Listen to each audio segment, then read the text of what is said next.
भावों में भी सत्यता को ही स्थान हो, वचनों में भी सत्य को ही स्थान हो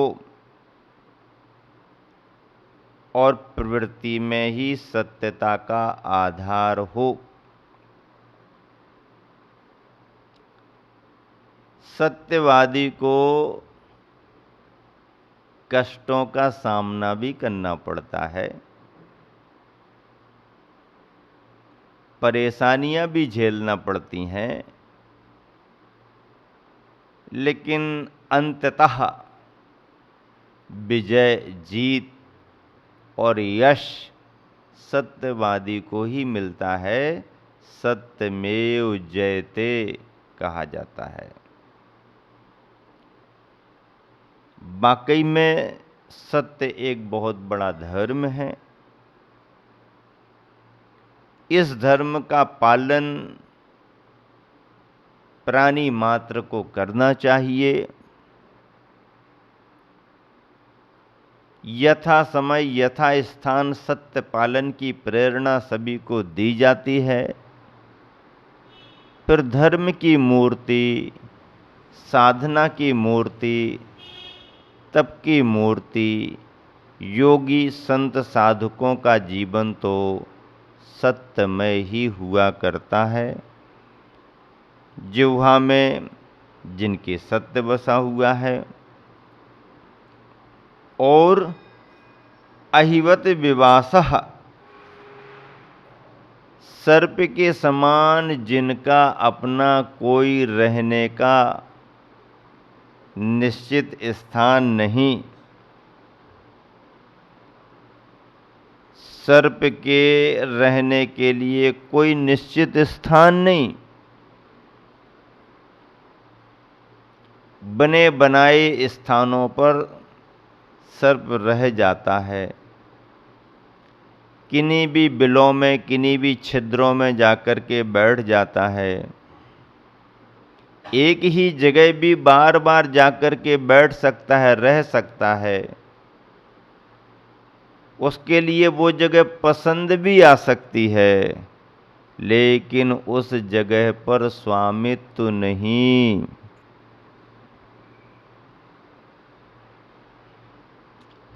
नीतिकार कहते हैं, सर्प का अपना कोई घर नहीं होता, अपना कोई निश्चित स्थान नहीं होता।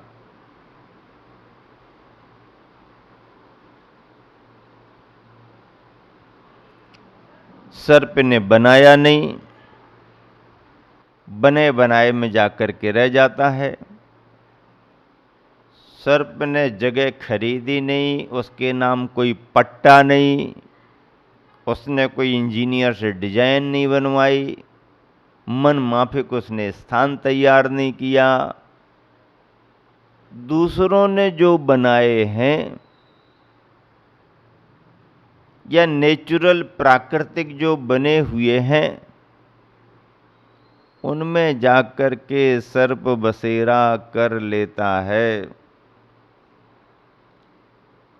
ऐसे ही योगी की विशेषताओं में एक विशेषता है कि उसका अपना कोई निजी स्थान नहीं। उनके नाम पर कोई जमीन नहीं, कोई प्लाट नहीं, कोई मकान नहीं, कोई बिल्डिंग नहीं। तो क्या खुले आसमान के नीचे रहते हैं? खुले आसमान के नीचे रहने वाले भी हैं। तो क्या सभी आसमान के नीचे ही रहते हैं? ऐसा किसने कहा? धर्मशालाओं में भी रहते हैं, गुफाओं में भी रहते हैं, कोटर कंदराओं में भी रह जाते हैं। पर जहां भी रहते हैं वह उनके स्वामित्व का स्थान नहीं। प्राकृतिक स्थान हो या धर्म साधना के लिए सभी को बना हुआ स्थान हो, या बना करके छोड़ दिए गए स्थान हों, विमोचितावास, ऐसे स्थानों पर योगी साधक बिना ममत्व के, बिना स्वामित्व के, निर्विकल्प भावों से स्वाध्याय साधना करता रहता है।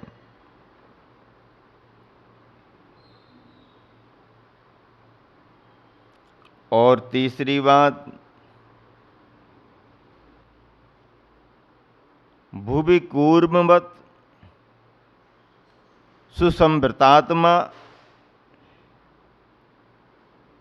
धरती पर कछुए के समान वृत्ति को रखने वाले हों। कछुए के समान वृत्ति,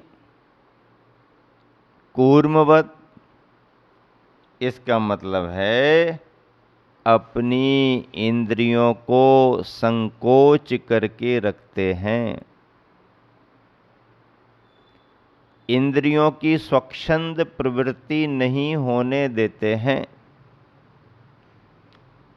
इंद्रियां स्वैर विहारी होती हैं, स्वच्छंद विचरण करना चाहती हैं, लेकिन साधक इंद्रियों को स्वच्छंद विचरण नहीं करने देता, नियंत्रण रखता है उन पर। इसलिए मुनि के 28 मूल गुणों में पंचेंद्रिय निरोध भी कहा है। पंचेंद्रिय के विषयों से अपने परिणामों को दूर रखना पंचेंद्रिय निरोध माना गया। इंद्रियों को अपने विषयों का ज्ञान होता है, इंद्रियों के द्वारा ज्ञान होना अलग बात है, और इष्ट की प्राप्ति के लिए मन में राग भाव आना, इंद्रिय विषयों में अनुकूलता का बार बार विचार आना, ये असंयम है, ये मन की कमजोरी है। और योगी साधक इस असंयम से बचता है,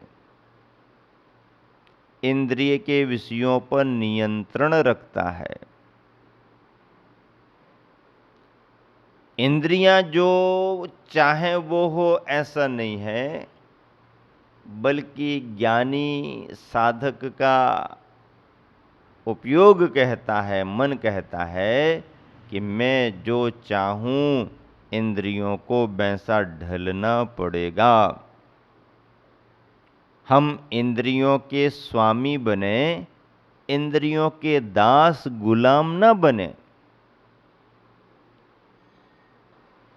जिन्होंने इंद्रियों को कछुए के समान संवृत कर लिया है,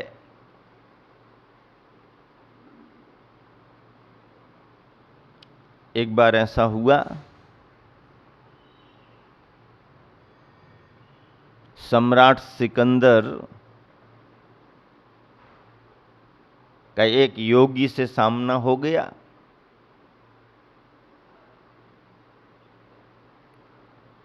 योगी सम्राट सिकंदर के दरबार में नहीं गया, बुलावा आने के बाद भी नहीं गया, जाने से इनकार कर दिया। सिकंदर होगा सम्राट, अपने दरबार को संभाले, मुझे कोई जरूरत नहीं है। सिकंदर को यदि कोई जरूरत हो तो मेरे पास आ जाए। ऐसा संदेशा सिकंदर के पास चला गया। सिकंदर को क्रोध भी आया, लेकिन ये भारत है, भारत में योग साधना बहुत है, और ऐसे किसी साधना निष्ठ योगी ने यदि आने से इनकार कर दिया तो इसमें क्रोध करने की जरूरत नहीं है, अपमान महसूस करने की जरूरत नहीं है, बल्कि क्यों न हो उस ज्ञानी योगी के ज्ञान का लाभ ले लिया जाए। और सिकंदर उस योगी के पास पहुंच गया। प्रारंभ में तो सिकंदर ने रौबीली बात की, अपनी अकड़ दिखाई, गर्वीले भावों में बात की, लेकिन योगी के द्वारा किसी तरह का प्रतिकार न किए जाने पर सिकंदर के भावों में नरमाई आ गई।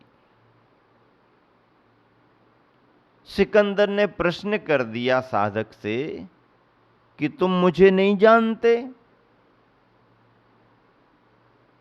मैं सम्राटों का सम्राट हूं,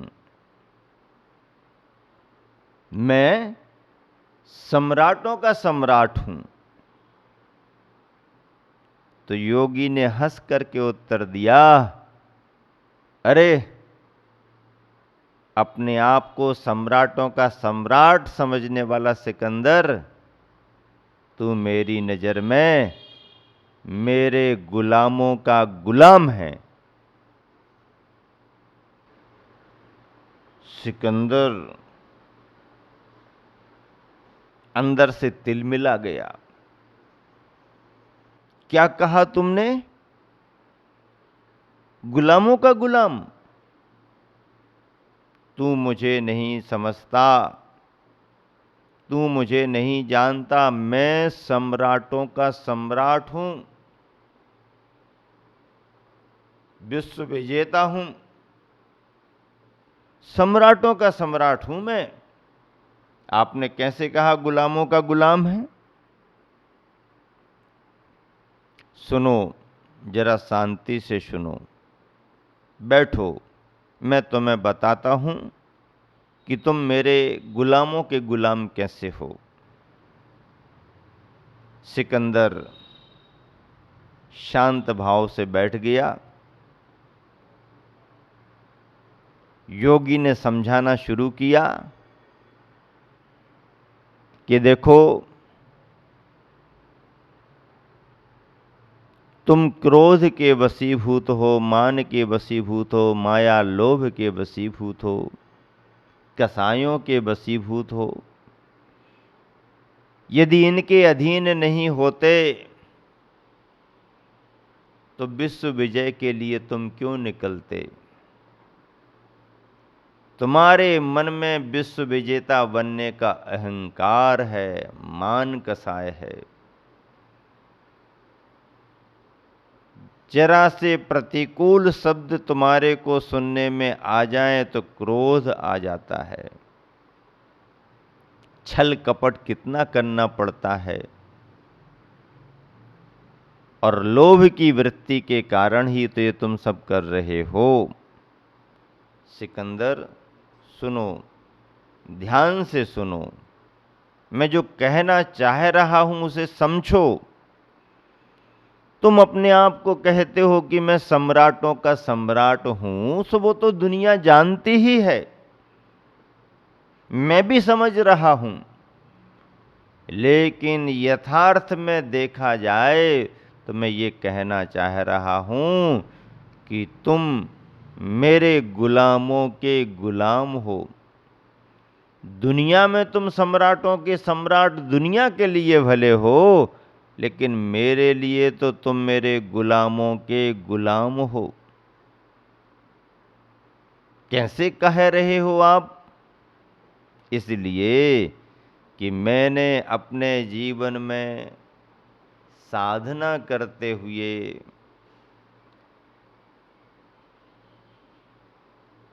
क्रोध, मान, माया, लोभ जैसे विभाव भावों को पराया समझते हुए इन क्रोध, मान, माया, लोभों को मैंने अपने अधीन कर लिया है। वो मेरे दास बन गए हैं, मेरे गुलाम बन गए हैं।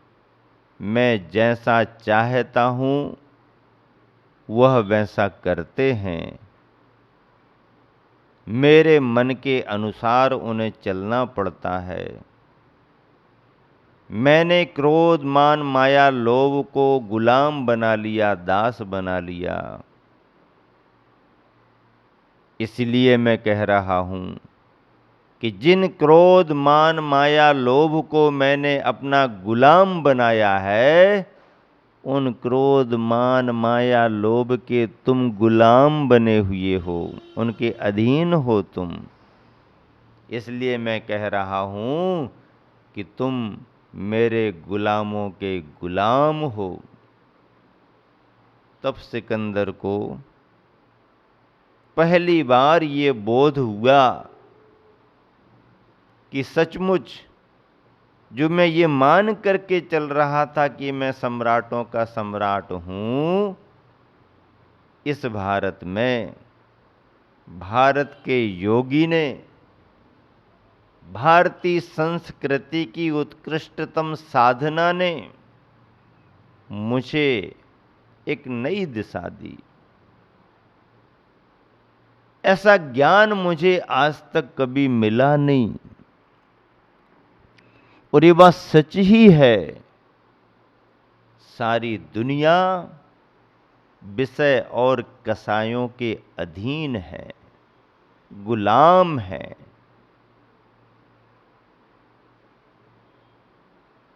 इस योगी ने, इस साधक ने इन विषय कसायों को अपना गुलाम बना लिया है,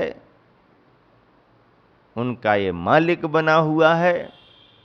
इसलिए इसे कहने का अधिकार है, इसकी बात में सच्चाई है।